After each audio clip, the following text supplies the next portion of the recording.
সম্ভাজি। শিবাজির অনেকগুলি পুত্র ছিল, তার ভেতর মূলত দুইজন, সম্ভাজি ও রাজারাম। সম্ভাজির আবার অনেকগুলি পুত্র ছিল, তার ভেতর প্রধান ছিল শাহুজি, এবং রাজারামের অনেকগুলি পুত্র ছিল, তার ভেতর ছিল শিবাজি দ্বিতীয়। তাহলে শিবাজির পুত্র সম্ভাজি ও রাজারাম, আর সম্ভাজির পুত্র শাহুজি, রাজারামের পুত্র শিবাজি দ্বিতীয়। শিবাজির মৃত্যুর পর সিংহাসনে বসেন সম্ভাজি। ঔরঙ্গজেবের বিরুদ্ধে বিদ্রোহ করেছিল তার পুত্র আকবর দ্বিতীয়। ফলে আকবর দ্বিতীয় পালিয়ে শরণ নিয়েছিল নবম গুরু তেগ বাহাদুরের কাছে। এর জন্যই ঔরঙ্গজেব তেগ বাহাদুরকে হত্যা করে দেন। আকবর দ্বিতীয় তারপর সম্ভাজির কাছে শরণ নেন। ফলে ঔরঙ্গজেব সম্ভাজির কাছে আসেন, সম্ভাজিকে বন্দি করে তার চামড়া ছিলে তার ভেতর ধানের ভুসি ভরে চৌরাস্তায় টাঙিয়ে দেন। ফলে সম্ভাজি মারা যান এবং সম্ভাজির পুত্র শাহুজিকে বন্দি করে দিল্লি নিয়ে চলে যান। দিল্লিতে গিয়ে ঔরঙ্গজেব আকবর দ্বিতীয় চোখের ভেতর গরম লোহার শিক ঢুকিয়ে দেন এবং আকবর দ্বিতীয়কে হত্যা করে দেন। মারাঠা সাম্রাজ্যে এখন সম্ভাজি ও শাহুজি কেউ না থাকায় এই সাম্রাজ্যের দায়িত্ব নেন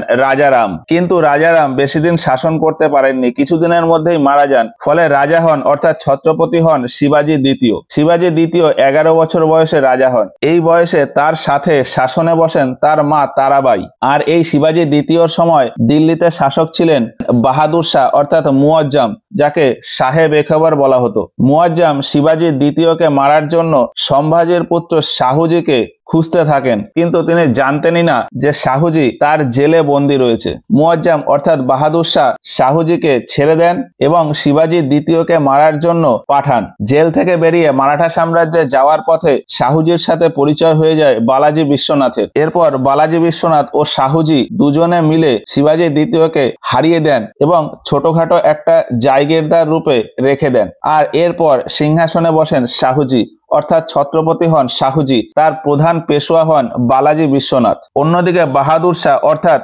মুয়াজ্জম এরপর রাজা হন জাহাদার শাহ ও তারপর ফারুকশিয়ার। এই ফারুকশিয়ারের কাছ থেকেই বালাজি বিশ্বনাথ 1717 সালে সাইন করিয়ে নেন যে মারাঠা একটি স্বতন্ত্র সাম্রাজ্য। এরপর হঠাৎ করেই বালাজি বিশ্বনাথের মৃত্যু হয় এবং তারপর পেশোয়া হয় বাজিরাও প্রথম। অন্যদিকে ফারুকশিয়ারের পর দিল্লিতে রাজা হয় মোহাম্মদ শাহ। বাজিরাও প্রথম 1737 সালে 500 ঘোড়া সৈন্য নিয়ে মোহাম্মদ শাহের উপর আক্রমণ করে এবং জিতে যায়। আর বলেন যে প্রতি বছর আমাকে 5 লক্ষ মুদ্রা দিতে হবে, তবেই আর আক্রমণ করব না, এবং দিল্লিতে বিদেশি যদি কখনো আক্রমণ হয় তখন আমি রক্ষা করব। এইভাবে 1738 সালেও ওই মুদ্রা নেয়। আর 1739 সালে নাদির শাহ দিল্লি আক্রমণ করে, কিন্তু বাজিরাও প্রথম তখন দিল্লি রক্ষা করেনি। মোহাম্মদ শাহ বাজিরাওকে বলেন যে আপনি কথা দিয়েছিলেন, ফলে কথা রাখুন। কিন্তু বাজিরাও প্রথম বলেন যে আমি কোনো ধার্মিক ব্যক্তি নই যে কথা দিয়ে কথা রাখবো, আমি রাজনৈতিক ব্যক্তি। অপরপক্ষের ষড়যন্ত্র আপনার বোঝা উচিত। বাজিরাও প্রথমের বীরত্ব দেখে শাহুজি বলেছিলেন যে আপনি একজন যোগ্য পিতার যোগ্য পুত্র। আমাদের এলাকার পতাকা কটক থেকে অটক পর্যন্ত উড়বে। 1740 সালে বাজিরাওয়ের মৃত্যু হয়। এরপর পেশোয়া হন বালাজি বাজিরাও। এই বালাজি বাজিরাওয়ের সময় শাহুজির মৃত্যু হয়। আর শাহুজির মৃত্যুর পর বালাজি বাজিরাও সাঙ্গলির সন্ধি করেন এবং এই সন্ধিতে বলা হয় যে এরপর আর ছত্রপতি পদ থাকবে না। ফলে মারাঠা সাম্রাজ্য পেশোয়াদের হাতে চলে আসবে। এর জন্যই পেশোয়াদের প্রতি জনতাদের টান কমে যায় এবং পরবর্তীতে যখন আহমেদ শাহ আবদালি আক্রমণ করেন তখন মারাঠা সাম্রাজ্যে রেশনের কমতি হয়ে যায়। আহমেদ শাহ আবদালির সাথে মারাঠা সেনার যুদ্ধের বিভিন্ন বর্ণনা শুনে বালাজি বাজিরাও হৃদরোগে আক্রান্ত হয়ে মারা যান। বাজিরাও প্রথম যখন মোগল সম্রাট মোহাম্মদ শাহের ওপর আক্রমণ করেছিল, তার আগে দক্ষিণ ভারতের অনেক জায়গা আক্রমণ করেছিল। এর ভিতর হায়দ্রাবাদের রাজা নিজামুল মুলক তাকে হারিয়ে মুন্সি শিবগাঁওয়ের সন্ধি করেন। এই সন্ধি দ্বারা বাজিরাও প্রথম হায়দ্রাবাদের কিছুটা জায়গা দখল করে নেয়। আর পরবর্তীকালে বাজিরাও প্রথমের পুত্র বালাজি বাজিরাও ঝোলকির সন্ধি দ্বারা হায়দ্রাবাদকে পুরোপুরি নিয়ে নেয়। বালাজি বাজিরাওয়ের সময় মারাঠা সাম্রাজ্যের খুবই বিকাশ হয়। এই জন্যই বালাজি বাজিরাওকে মারাঠা সাম্রাজ্যের দ্বিতীয় প্রতিষ্ঠাপকও বলা হয়।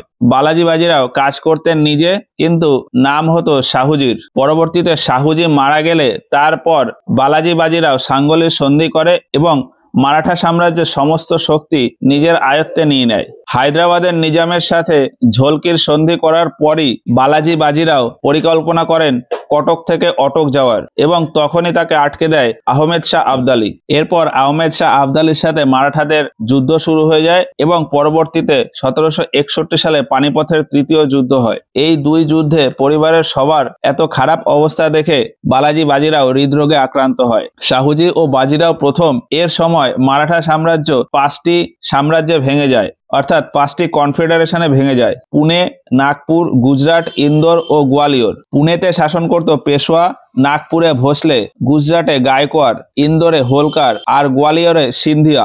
বালাজি বাজিরাও এর মৃত্যুর পর পেশোয়া হয় তার ছেলে মাধব রায়। বালাজি বাজিরাওয়ের দুই ছেলে ছিল, মাধব রায় ও নারায়ণ রায়। অন্যদিকে বালাজি বাজিরাওয়ের ভাই ছিল রঘুনাথ রায়। মাধব রায় যখন মারাঠা সাম্রাজ্যে বসে তখন দিল্লির সিংহাসনে ছিল শাহ আলম দ্বিতীয়। এই সময় মারাঠা সাম্রাজ্যের শক্তি পুনরায় ফিরতে থাকে, কিন্তু খুব তাড়াতাড়ি মাধব রায়ের মৃত্যু হয়ে যায়। তার মৃত্যুর পর পেশোয়া পদ নিয়ে পরিবারের মধ্যে বিবাদ শুরু হয়ে যায়। পরে নারায়ণ রায় পেশোয়া হয় এবং নারায়ণ রায়কে থামানোর জন্য তার চাচা রঘুনাথ রায় ইংরেজদের সাথে মিশে যায় এবং শেষমেশ ইংরেজরা এই মারাঠা সাম্রাজ্যের সমাপ্তি করে দেয়। তাহলে মারাঠা সাম্রাজ্যে প্রথম ছিল শিবাজি, তারপর বসেন সম্ভাজি, সম্ভাজির পর রাজা হন রাজারাম, রাজারামের পর রাজা হয় শিবাজি দ্বিতীয় এবং তারপর সিংহাসনে বসেন শাহুজি। শাহুজি ছত্রপতি থাকাকালীন পেশোয়া ছিলেন বালাজি বিশ্বনাথ। বালাজি বিশ্বনাথের পর পেশোয়া হয় বাজিরাও প্রথম। এই বাজিরাও প্রথমই মোগল আক্রমণ করেন 1737 সালে। তারপর 1738 সালে ট্যাক্স নেয়। এই বাজিরাও প্রথমের সময় 1739 সালে নাদির শাহ দিল্লি আক্রমণ করেন। 1740 সালে বাজিরাও প্রথমের মৃত্যু হয়। এছাড়া বাজিরাও প্রথম হায়দ্রাবাদের নিজামের সাথে মুন্সি শিবগাঁওয়ের সন্ধি করেন। বাজিরাও প্রথমের পর পেশোয়া হয় বালাজি বাজিরাও। তার সময় মারাঠা সাম্রাজ্যের সব থেকে বেশি বিকাশ হয় এবং শাহুজির মৃত্যু হয়। শাহুজির মৃত্যুর পর সাঙ্গলের সন্ধি হয় আর পরবর্তীতে হায়দ্রাবাদের নিজামের সাথে ঝোলকির সন্ধি হয় এবং 1761 সালে পানিপথের তৃতীয় যুদ্ধ হয়। বালাজি বাজিরাওয়ের পর রাজা হয় মাধব রায়, তারপর নারায়ণ রায়। নারায়ণ রায়ের কার্যকাল ছিল সব থেকে ছোট। তারপর সিংহাসনে বসে মাধব রায় দ্বিতীয়। মাধব রায় দ্বিতীয় খুবই কম বয়সে সিংহাসনে বসে। তার দেখাশোনার জন্য 12 জন মন্ত্রী নিয়োগ ছিল, তাকে বলা হতো বারভাই পরিষদ। মাধব রায়ের পর রাজা হয় বাজিরাও দ্বিতীয়। নারায়ণ রায়ের চাচা অর্থাৎ বালাজি বাজিরাওয়ের ভাই ছিল রঘুনাথ রায়। সে নিজে রাজা হতে চাইতো, তাই ইংরেজদের সাথে মিশে যায়। মাধব রায় দ্বিতীয়কে মেরে দেওয়ার কথা বলে। ইংরেজরা রঘুনাথ রায়কে দিয়ে মাধব রায় দ্বিতীয় ও বাজিরাও দ্বিতীয় এর সাথে 3টি যুদ্ধ করায়। এই 3টি যুদ্ধই অঙ্গ মারাঠা যুদ্ধ বা অ্যাংলো মারাঠা যুদ্ধ নামে পরিচিত। মাধব রায় দ্বিতীয় এই যুদ্ধে কমজোর হয়ে যায় এবং দুজনকেই হত্যা করে দেয় ইংরেজ। প্রথম অঙ্গলো মারাঠা যুদ্ধ মাধব রায় দ্বিতীয় ও ইংরেজদের ভেতর, এটি শেষ হয় সলবাইয়ের সন্ধি দ্বারা।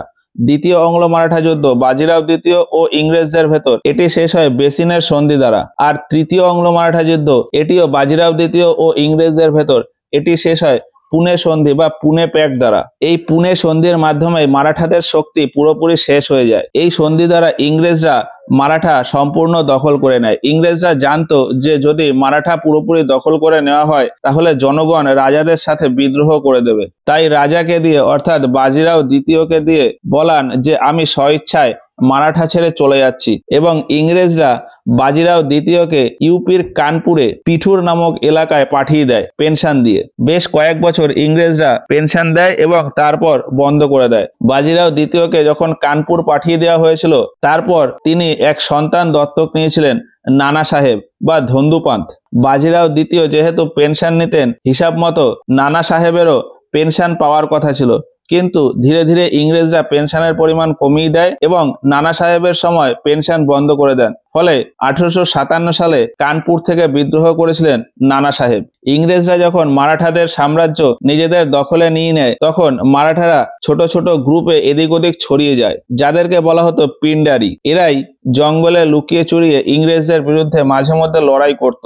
ইংরেজ শাসনকালে যখন লর্ড হেস্টিংস ভারতে আসেন, তখন এই পিন্ডারিদের পুরোপুরি সমাপ্তি করে দেন। ইতিহাসবিদ মিল্টন গ্রে বলেছিলেন যে পিন্ডারি হলো মারাঠাদের পালিত কুকুর।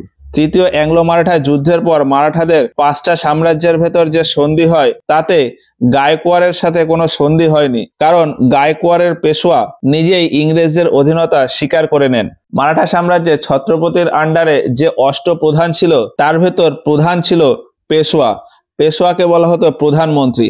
এরপর ছিল আমাত্য। আমাত্য অর্থাৎ অর্থমন্ত্রী বা ফাইন্যান্স মিনিস্টার। সেনা বিভাগের প্রধানকে বলা হতো সারিয়ানমাথ। বিদেশ মন্ত্রীকে বলা হতো সুমন্ত। গুপ্তচরকে বলা হতো বাক্যনবীশ। ধার্মিক প্রধানকে বলা হতো পণ্ডিত রাও। ডাক বিভাগের প্রধানকে বলা হতো পিটনিস এবং আইন বিভাগকে বলা হতো ন্যায়াধীশ।